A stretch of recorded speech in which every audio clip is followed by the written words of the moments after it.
All right, everyone, why don't we get started? Um, my name is David Friedman, and I am co-chair for this Lunch and Learn series, together with my colleague Peter Neufeld, who is a partner at Wagner Sidlowski. And the title for this series is Strategies, Advice, and the Elderly. The topic that our speakers will be addressing today is about the first meeting and ongoing representation of the client, issues of capacity to give instructions.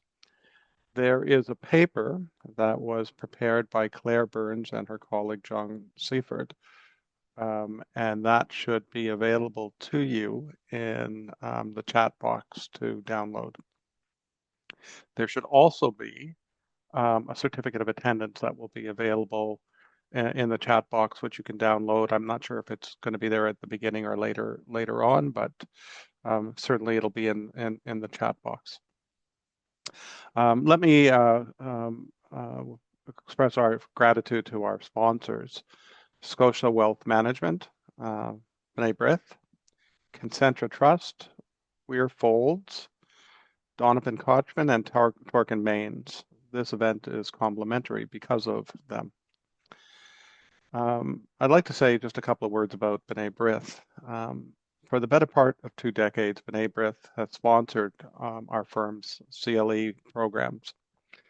While the organization is best known as a human rights organization, which combats racism and hatred and advocates for Israel, it's also a staunch champion for the elderly and impoverished in Canada. B'nai B'rith Canada offers programming for the elderly and the indigent, including affordable housing, seniors programs with subsidized hot lunches, and food assistance during Passover, Purim, and Hanukkah. It's for this reason that instead of charging fees for this CLE program, Wagner Sidlowski has instead invited attendees to donate to B'nai B'rith's various programs. If you go to the chat box, you'll find a link to more information and a donation form if you would care to make a donation. Just a few housekeeping notes. Please have your microphones muted at all times unless you're asking a question at the end of the presentations, after which we ask that you would please mute yourself again. Also, please note that this presentation is being recorded. We have 3 presenters today, and I'm going to introduce them in the order in which they will be speaking. First is Greg Sidlowski. Greg is an experienced litigation lawyer, certified by the Law Society of Ontario as a specialist in civil litigation. He aggressively and successfully advocates for his clients. He appears regularly before all levels of court in Ontario and before various administrative tribunals. Greg has also represented clients in proceedings before the Supreme Court of Canada. Our second speaker will be Claire Burns, who I'm sure is known to all of us. Claire is at Weir Folds and is an experienced litigator who acts in complex and highly sensitive matters. She has a practice that focuses on estates and trustee, or estates, trust, and capacity litigation, excuse me. Claire was the children's lawyer for the province of Ontario from 2003 to 2018. She's been a director of the Advocate Society, vice president of the National Association of Public Trustees and Guardians, has taught estates, children's law and trial advocacy at U of T, Osgoode Hall, and Western University Law School, and has written widely about topics in the areas in which he practices. Our third speaker will be James Dunphy.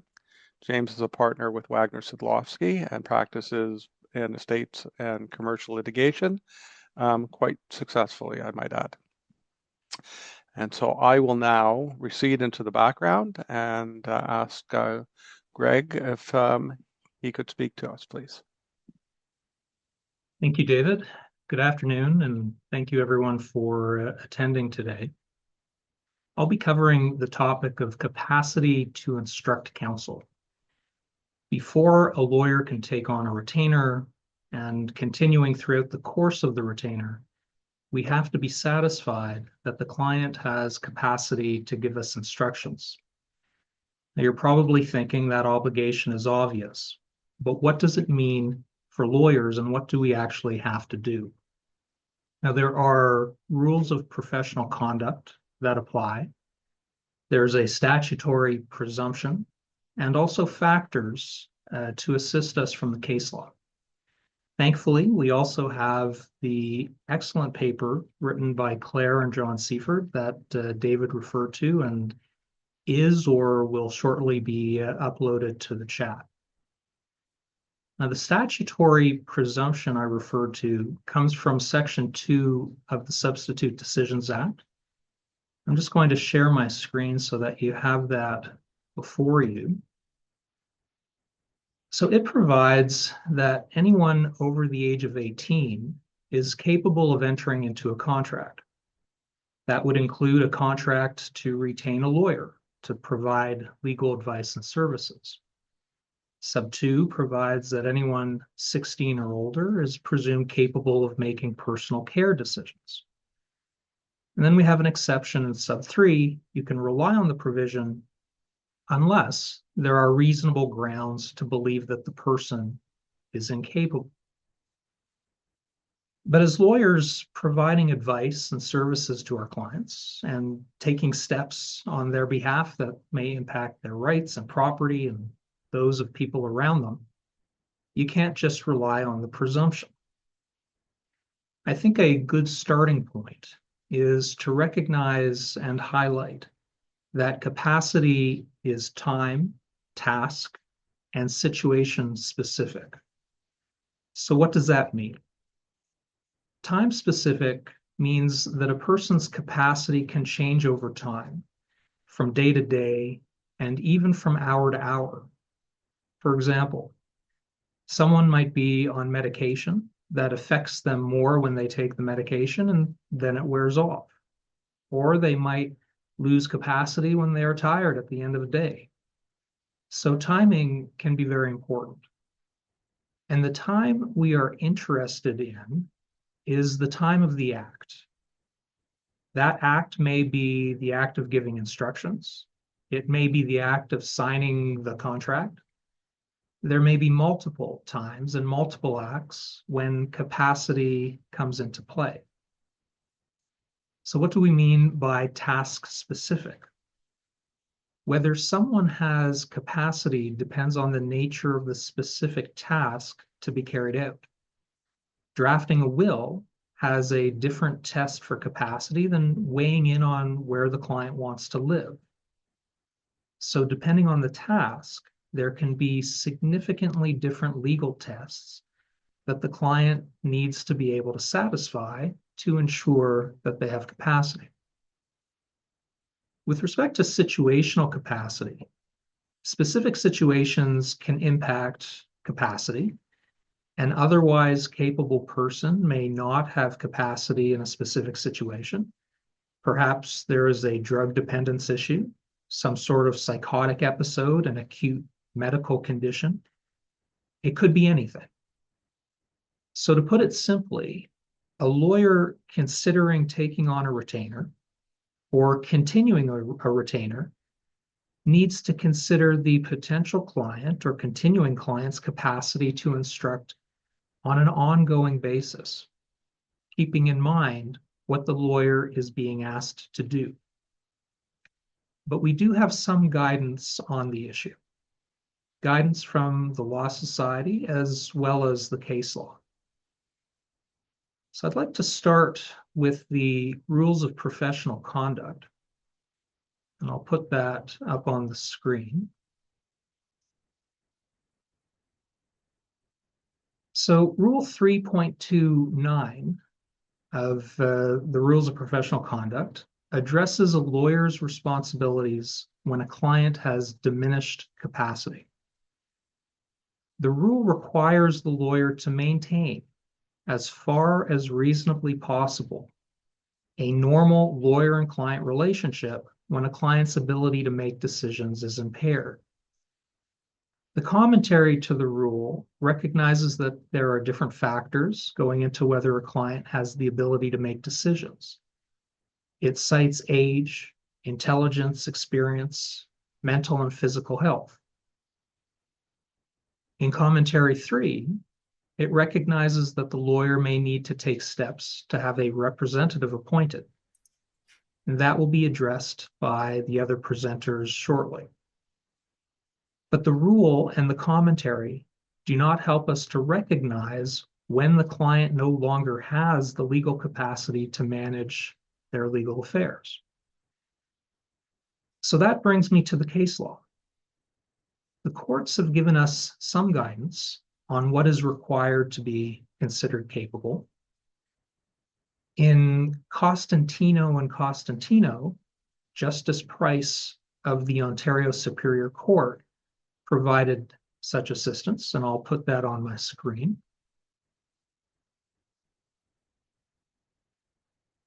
So in paragraph 47 of that decision, the court wrote, to meet the test for capacity to instruct legal counsel, a person must A, understand what they have asked the lawyer to do for them and why, B, be able to understand and process the information, advice, and options the lawyer presents, and C, appreciate the advantages and drawbacks and the potential consequences associated with the options they are presented with. Now, in the same decision, the court also sets out various factors to consider, and they are a person's ability to know or understand the minimum choices or decisions required and to make them, an appreciation of the consequences and effects of his or her choices or decisions, an appreciation of the nature of the proceedings, a person's inability to choose and keep counsel, a person's inability to represent him or herself, a person's inability to distinguish between relevant and irrelevant issues, and a person's mistaken beliefs regarding the law or court procedures. So how are lawyers supposed to figure out if our clients and prospective clients satisfy these factors? Well, we have to engage with the client. We have to actually discuss the matter with them, find out from them, not their adult child or their friend, what is going on, what they want to do, and why. We need to ask them questions. We need to listen to their answers. We obviously have to discuss their options with them and make sure that they understand those options. And we have to find out how they want to proceed and make sure that they understand the risks.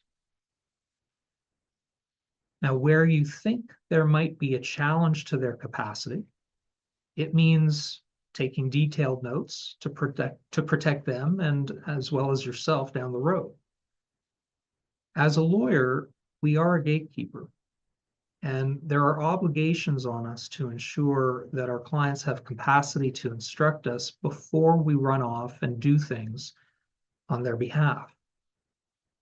But it's important to keep in mind that ultimately we are not capacity assessors and we are not judges making findings of fact about our client's capacity. So the challenge is what to do when we are not sure about the client's capacity. The easy and unhelpful answer is that you will need to make a judgment call.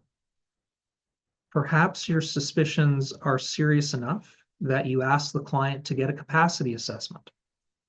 I've done it. You can explain it that it's in the client's own interest to get one, as it may insulate their decisions from attack down the road, at least to some extent. But if your suspicions do not rise to that level, then you need to remember that we are not judging and determining their capacity. And we have seen from the rules of professional conduct that we need to, as far as reasonably possible, maintain a normal lawyer and client relationship. We need to protect the client's autonomy and ability to make decisions. We also need to maintain our client's confidentiality. So if your concerns are just concerns and not more, if they don't rise to the level of requiring a capacity assessment just for you to feel comfortable taking the retainer, then you do your job, making sure the client understands the situation, the advice, risks, instructions. You take detailed notes, and then you continue to pay very close attention to the client's cognitive state by continuing to engage the client regularly so that you can look out for any significant changes. And if there are no changes for the worse that change your view, then you follow the reasonable instructions from your client. Now, there are additional considerations to be aware of. It's noted in the case law that the more complex the advice or the subject matter of the issue, the greater the capacity the client must have to instruct counsel. So having the capacity to understand that someone owes you money and you want to pursue repayment is different from testamentary capacity to make a will or from engaging in complex corporate oppression litigation concerning the control of a business. You also need to keep in mind that incapacity for one task is not automatically incapacity for a different task. This is often an issue in guardianship proceedings, where someone with diminished capacity may still be capable to make decisions or give instructions about specific matters, especially matters relating to their care. So you need to be aware of the different tests for capacity that can apply to different tasks that you might be engaged with. As I briefly addressed already, it's also important to keep in mind that determining capacity is not a one and done situation. A discrete task like drafting a will might be able to be completed in a short period of time. But representing the client in litigation could take years. And over that time, especially when dealing with elderly or infirm clients, their capacity can fluctuate. It may not be a straight line decline. It could be a rapid decline. It could be a temporary blip, or they might have good days and bad days, or good times of day and bad times of day. So the question of whether a client has capacity to instruct counsel is an ongoing one that can require regular reassessment. So ultimately, what I'm saying is that capacity to instruct counsel is not a simple matter that can be addressed at the first client meeting and then forgotten. And it may not be an issue in most cases, but you need to be ready to spot the red flags and know what to consider when it does arise. And if we are sure that the client does not have capacity, or we are sure enough that we wouldn't be comfortable taking on the retainer, well, we can't just wash our hands of the client. We can't abandon them. And that brings us to our next presenters. Thank you, Greg. Claire is going to talk to us, I believe, with a concentration on Section 3 counsel. Go ahead. That's right, David. So good afternoon, everybody. I've been asked to speak about Section 3 counsel today, and in particular about what Section 3 counsel is and is not, what that role is and is not, and also with respect to when Section 3 counsel are available to assist in a matter and what the challenges of the role are. So let's just start with where the authority for the position arises, and that is unsurprisingly in Section 3 of the Substitute Decisions Act. That section has three components to the test for appointment of counsel.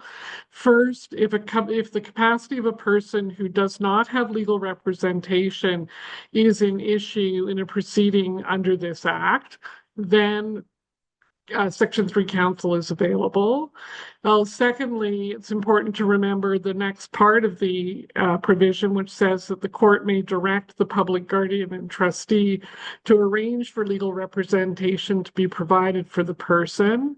And thirdly, that the person shall be deemed to have capacity to retain and instruct counsel. So let's do some basic statutory interpretation first, which I often find we forget to do when we're thinking about this role. And I should just pause and say that this role does not exist under statute anywhere else in the country. So this is a peculiar to Ontario situation, which means that if you are doing research yourself or having your juniors do research about scope of the role, you have to be very careful to be sure that you're only looking at Ontario decisions. So in statutory interpretation, then first, you can only get a Section 3 counsel appointment in a proceeding under this act, meaning the Substitute Decisions Act. So you cannot get a Section 3 appointment, for example, in a freestanding passing of accounts proceeding or a freestanding will challenge proceeding if you have concerns about the capacity of one of the parties, then your remedy is to consider the appointment of a litigation guardian, which James will be talking about when I'm finished this part. Secondly, and this is often overlooked, it says that the Section 3 counsel will only be appointed for someone who does not have legal representation. So it may be the case that you have a guardianship application or a power of attorney fight where the person who is the subject of the proceeding already has a lawyer. In those circumstances, the court is not in a position to replace that lawyer with Section 3 counsel because it fails the condition precedent in the section. And sometimes that does happen. I have acted for at least one person who came to me and said, my kids have lost it. They're trying to get me declared. And the person was, in my view, more competent than I am most mornings before coffee. So I acted for them, and the court quickly took the view that there was no need for a capacity assessment, no need for a capacity finding. The difficulty is that you sometimes get family situations where one part of the family has strategically arranged for counsel to act for the person who is the subject of the proceeding. So let's say you've got a group of siblings fighting over powers of attorney that were granted by mom. And sometimes in that scenario, one of the siblings will have gone out and retained counsel for mom. So it is appropriate, in my view, to ask the court to inquire into who is paying for counsel for that person, who's instructing them, and how they came to have them as their lawyer. You may get a degree of moral outrage from the counsel who's acting for that person. Certainly, I displayed a high degree of moral outrage when those questions were put to me in this situation, but they are fair questions. The next thing about the actual statutory interpretation is that this is discretionary. The court may direct the public guardian and trustee to arrange for legal representation. It's not mandatory, and you have to convince the court, generally speaking, that it is something that will be of benefit to the person for whom the Section 3 counsel is being appointed. It's not reflexive. So what's important about that is, for example, it's basically pointless to go to court to try to get Section 3 counsel appointed for someone that any first-year law student in the first week of law school would know does not have capacity to instruct counsel. For example, someone who's in a continuing coma. So you have to be careful about that. And the other thing you have to be careful about is going to court and saying that you've got a consent order to appoint a particular person as the Section 3 counsel. The only authority to appoint Section 3 counsel lies with the Public Guardian and Trustee. So if you do have somebody that all counsel agrees would be a value add to the case, the best thing to do is to speak to the Public Guardian and Trustee's office in advance and get them to agree that that is the person they will appoint in respect of the matter. They will want to know whether or not the person who's the subject of the proceeding has a prior relationship with that lawyer, so that they can be confident that it would reflect that person's previous choices about who they would seek to retain if they found themselves in these circumstances. Sometimes you just don't know, but sometimes there is an ongoing relationship with a particular counsel in the context of a continuing series of family litigation, where, for example, as Greg suggested, the litigation's been going on for a substantial period of time and the person has declining cognition. So uh, um, uh, those are the sort of the main statutory interpretation points. So then what does the solicitor-client relationship look like? Greg already took us to the rules of professional conduct and pointed out that the rules require you to maintain as close to normal solicitor-client relationship where you have a client who's under disability or arguably under disability. So that is the obligation of Section 3 counsel, and it's critical to understand that Section 3 counsel is not a substitute decision maker. When I act as Section 3 counsel, it is not my job to consider what's in the best interests of my client. It's my job to give advice to my client about what's in their best interests, but I have to do what they want. And the other extremely important element, as Greg pointed out, is that we have the obligation not to abandon our clients.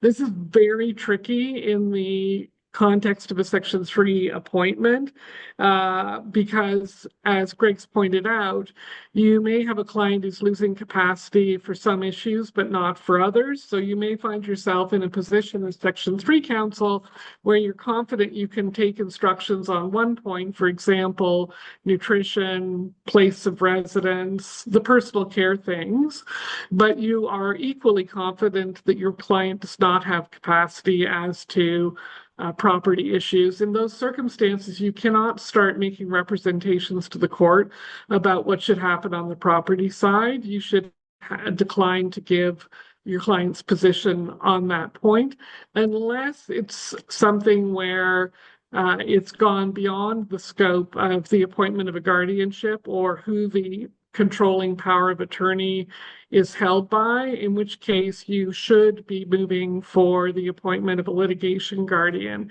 And let me just pause there and say that one of the challenges there is you're effectively bringing a motion against your own client.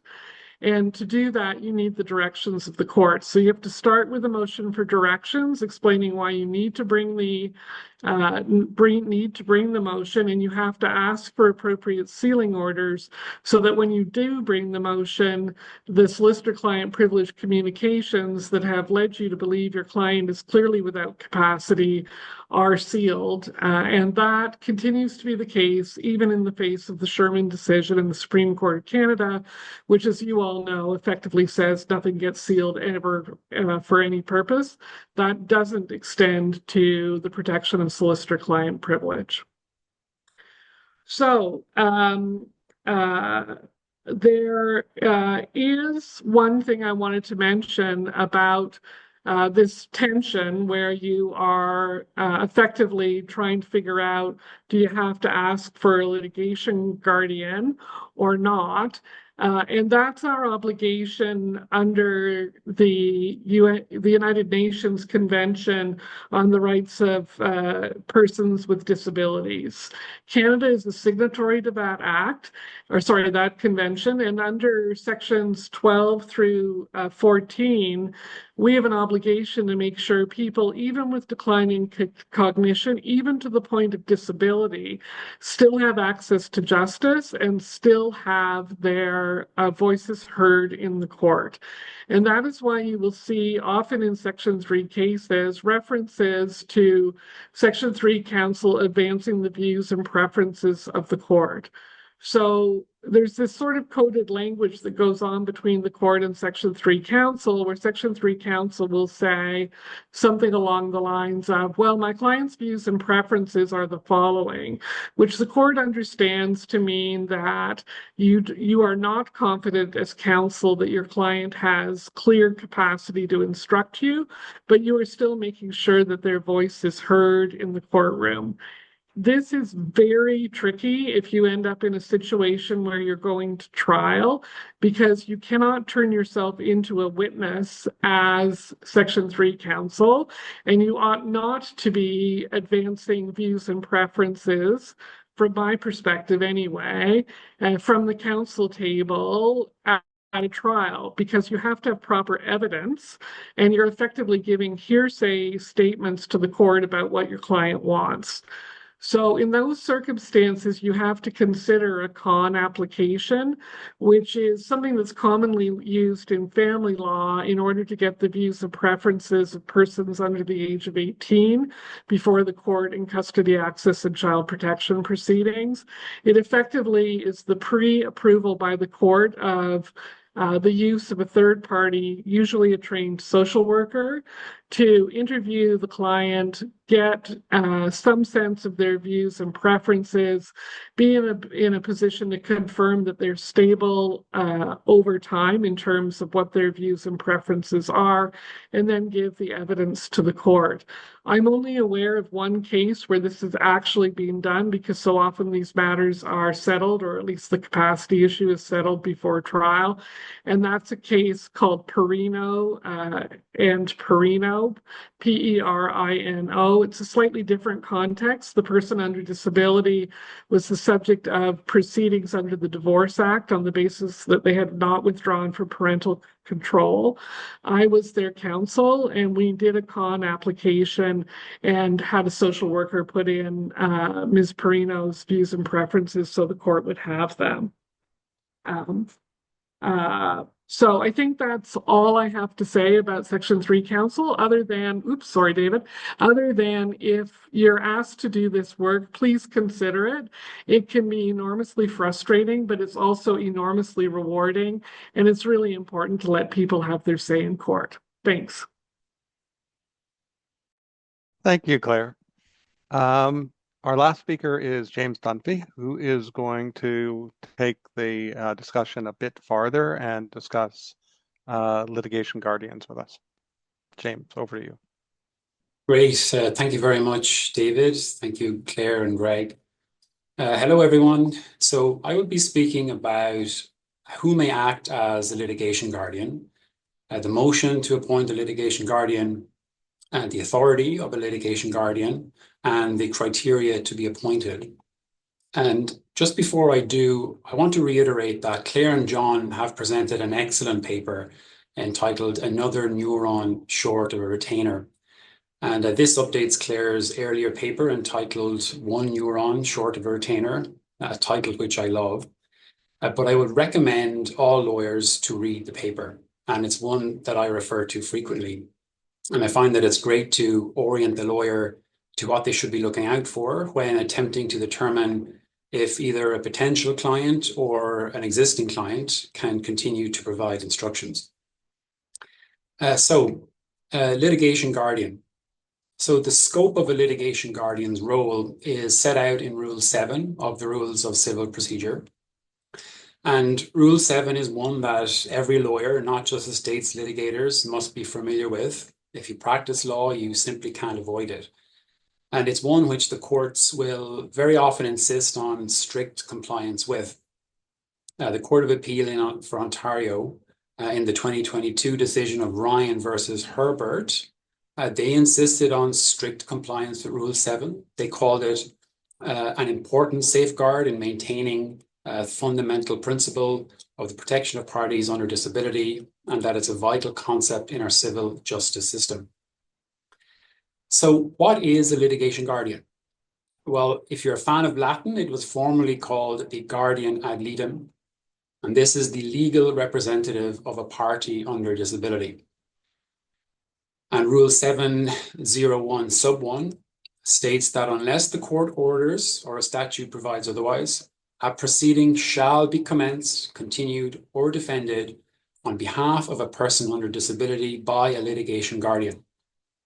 And if you're wondering what a party under disability is, well, Rule 1.03 says that it is a minor, a mentally incapable person within the meaning of Section 6 or 45 of the Substantive Decisions Act, or an absentee within the meaning of the Absentees Act.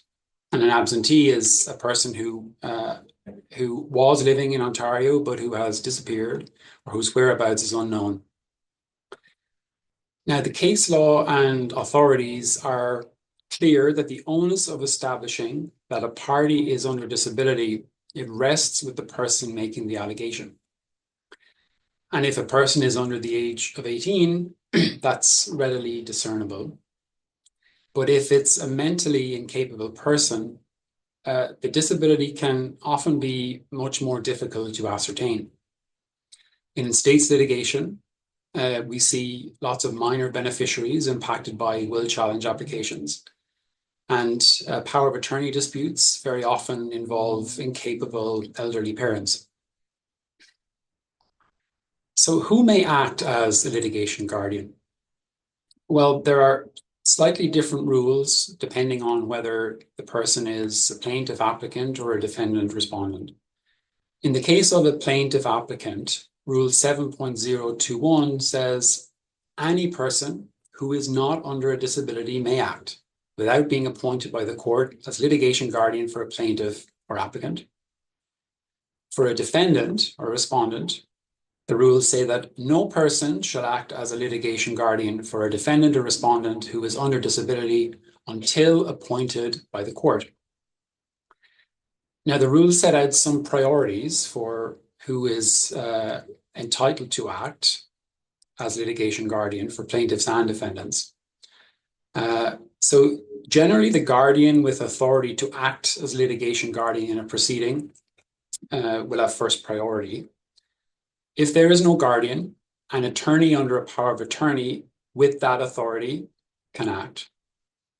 The committee of an absentee's estate appointed under the Absentees Act. And finally, the Public Guardian and Trustee shall act as a litigation guardian for a person in respect of whom an order is made under subsection 72 of the Mental Health Act. And as all estate litigators will know, if a proceeding is against a minor in respect of a minor's interest in an estate or trust, the children's lawyer shall act as a litigation guardian of the minor defendant or respondent. So if there's no substitute decision maker available, counsel will need to bring a motion for the appointment of a neutral third party as litigation guardian. And it's typically another family member. If there is no one willing and able to act, then the motion should seek the appointment of the PGT. Now, the PGT acts really as the litigation guardian of last resort. So counsel should take reasonable steps to confirm that there's no one else available before seeking the PGT's appointment. And if you are seeking to get the PGT involved, it's necessary to serve the PGT with the motion materials so that they can respond, and they will definitely want to give their input on the language of the order. In the context of a motion for the appointment of a litigation guardian, it may cause counsel to refer to the content of client communications. Now, if this is absolutely necessary, and it's very often unavoidable, it can be done through a sealed affidavit to protect the client's privilege. And in Claire and John's paper, they refer to the Murphy Carmelite Order of Nuns decision. And it's useful just to just to read that for everybody. It says Rule 701 seeks to protect the integrity of the judicial process for all participants in the litigation, including the court.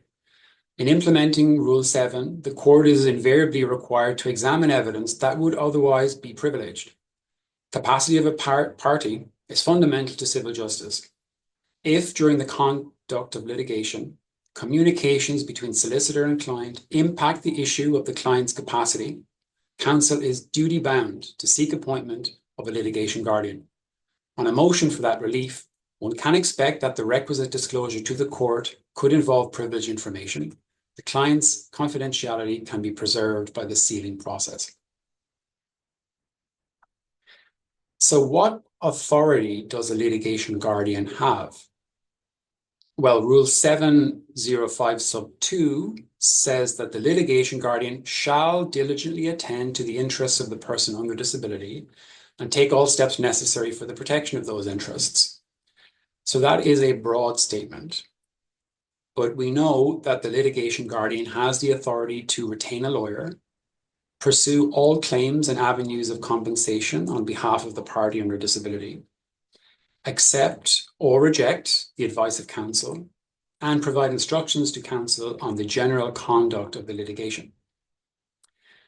A litigation guardian does not have the authority to dispose of or otherwise manage a person under disability's property in and of itself. The litigation guardian does not have the authority to make decisions affecting the person under disability's health and well-being. And the litigation guardian cannot fully and finally settle a claim on behalf of a person under disability. A Rule 7 court approval motion will be required for that. Now, unless you're the children's lawyer or the PGT, there is a procedural requirement to address before you may act as a litigation guardian, and it's an affidavit. And in the affidavit, you're required to indicate that you consent to act as a litigation guardian in the proceeding. You're required to confirm that you've given written authority to a named lawyer, and you typically name the lawyer in the law firm.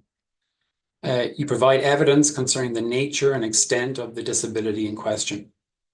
In the case of a minor, you give the minor's date of birth. You would state whether or not the proposed litigation guardian and the person under disability are ordinarily resident in Ontario. And I'll speak a little bit more about that shortly. You'll set out the relationship between the proposed litigation guardian and the person under disability. You would state that the litigation guardian has no interest in the proceeding adverse to that of the person under disability. And finally, you acknowledge that you've been informed of your liability to pay personally any costs that may be awarded against you or the person under disability. Now, can a person residing outside of Ontario act as a litigation guardian? Well, the answer is yes. So the requirement under the rules to state the location of the proposed litigation guardian, that's been interpreted by the court as not requiring that the litigation guardian actually reside in Ontario. And that was specifically addressed in the Berkelhammer decision. It's Berkelhammer versus Berkelhammer. So a litigation guardian or a proposed litigation guardian does not need to reside in Ontario, but it is a factor to be considered in their proposed appointment. I would encourage folks to read the Berkelhammer decision. It's interesting from a litigation guardian perspective. The court discusses several discrete factors which may touch on the appointment of a litigation guardian that's relevant to your case. For example, the proposed litigation guardian, it was alleged, had a conflict of interest. But the court determined that while there was a realistic potential of financial conflict, the court said that conflict in families in these types of certain circumstances is not unusual, and for that reason alone, they would not preclude the litigation guardian's appointment. It was advanced in Berkelhammer that the potential litigation guardian was a potential beneficiary, and that in and of itself excluded her candidacy, the court said that an individual who stands to inherit under a person's estate can often act as litigation guardian, despite having a personal stake in the litigation. And the court also made comments that even though the litigation guardian could be a witness, a potential witness in the proceeding, but that in and of itself did not preclude her from acting as litigation guardian. But it's important to remember in each case is different. Each factual matrix is very different. So the appointment of a litigation guardian is case specific. So my final comment, can a litigation guardian be paid? So no one can be paid to be a litigation guardian unless provided for by law or in a pre-existing agreement. You may see it in a power of attorney, you may not. The litigation guardian cannot accept payment of settlement proceeds or court awards that would typically go to the attorney or the guardian acting on behalf of the incapable person. Those are my comments. Thank you very much, and I'll hand you back to David. Thank you, James. Well, folks, we've now come to the part of the program where you can ask questions. And if you do have questions to ask, what I would ask you to do is to unmute yourself and ask your question. And at the same time, I will check the chat box and read out any questions that are there. So over to you, anyone that has a question to ask.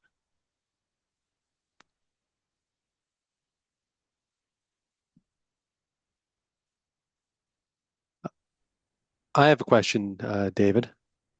Go ahead. Thank you. So a great presentation. Thank you, Greg, Claire, and James. So my question, is that if my client is the attorney for property for the incapable person, do they still need to ask the court to be appointed as a litigation guardian?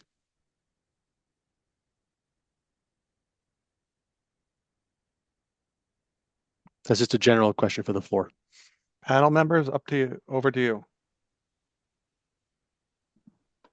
So they have priority to act. So if there's no guardian appointed, next in priority is the attorney under a continuing power of attorney for property. The court will look to the attorney to see if the attorney wants to act as litigation guardian. I need to re-review the rule. I think the rule may be mandatory. It says the litigation guardian shall act as the party under disabilities litigation guardian. But I can't imagine an attorney who refuses the appointment is going to be held to that unless my co-panelists have any different view on that. I think the other, I agree with that, James. I think the other twist, though, is if the power of attorney is in dispute, which it often is in this litigation, then obviously the person cannot be the litigation guardian, in my view. You have to look for somebody else. But I know with the personal injury bar that if there is an outstanding power of attorney, it is frequently the practice to just rely on that power of attorney through the discovery process and only move for appointment of a litigation guardian, or in fact, usually they go straight to guardian of property when the settlement's approved. So usually that's with statutory accident benefits, as that's usually settled before the torts claim. I would just add that where the power of attorney is in dispute, you're still going to have to bring that motion to try and remove them. So it's not a foregone conclusion. No. Thank you. No, that's usually the point at which the court throws up its hands and directs you to mandatory mediation, which raises another excellent issue, and this is before the court right now, which is whether or not you can, in fact, settle the issue of capacity. Whether or not the person who is the subject of the proceeding can consent to an order that they be found incapable. That is directly an issue in a court in a matter in which I'm involved.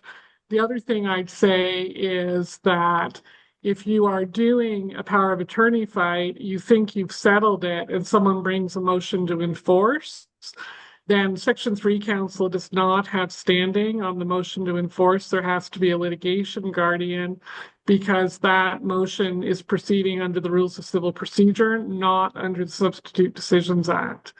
And that's direction that Justice Sanfilippo gave in Toronto, I want to say 3 weeks ago, although given the way time elides in my mind, it might have been 6 weeks ago. Oh, and I think that endorsement's up on Canley. It's in the Carol Black matter, if anyone's looking for it.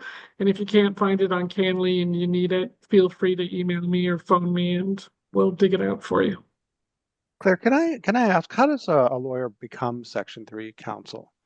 Is there an administrative process or certification or designation that they have to do to get on the roster, or is it just a matter of being proposed by the litigants in any given case? I think well, to my knowledge, there's no actual public proposed roster and there's no mandatory training. It's not like with lawyers with the Office of the Children's Lawyer. I think it is the practice of the Public Guardian and Trustee to identify lawyers in communities across the province who they think have the requisite skill set and to appoint those people. I would say if you've got an interest in being Section 3 counsel, there's nothing wrong with letting the Public Guardian and Trustees legal team know that and send along your CV so that they, know why you would be an appropriate person to get this kind of work. You get paid from your client's funds, and it is not a prescribed rate. It's theoretically your usual hourly rate. I think it is the practice of most of us who do Section 3 counsel work, though those of us who are on Bay Street or the near equivalent, aka the GTA, to reduce our rates when we're acting as Section 3 counsel. So usually I charge half my rate, which is still a lot of money. Thank you. I mean, and I think that everyone that's worked with Section 3 counsel will recognize that how important they are to the conduct of litigation involving capacity.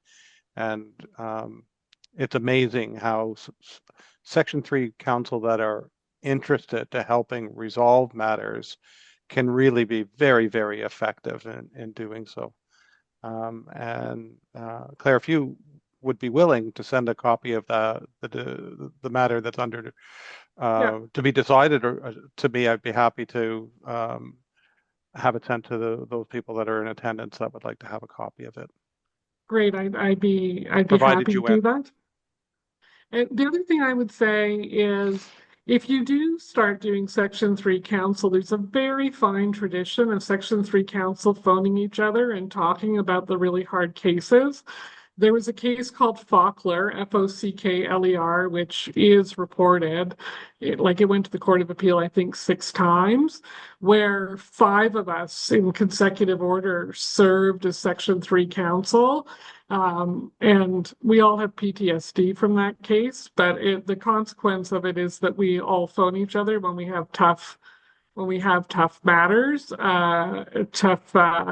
tough issues. And like I said, if you're starting out and you're in a tough spot, phone one of us, phone the team at Wagner Sidlowski. They are very familiar with this area of the law. Phone me, phone Jan Goddard, phone Alex Procope.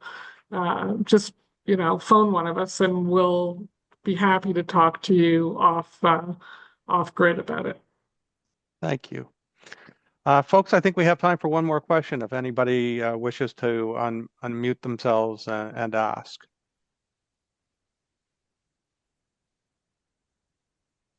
Going once, going twice. Sold. If you would care to look to the chat bar, again, you'll find a link to make a donation if you're disposed to do so. There's also the certificate of attendance that you can download. We're looking forward to seeing you at our next seminar, which is titled Issues of Testamentary Capacity. and this is on May 27th, and it will be Raquel Levine and myself that will be speaking. If you haven't registered yet, there's also a link posted in the chat bar. Thank you very much, everyone, and have a wonderful day, and thank you to our speakers.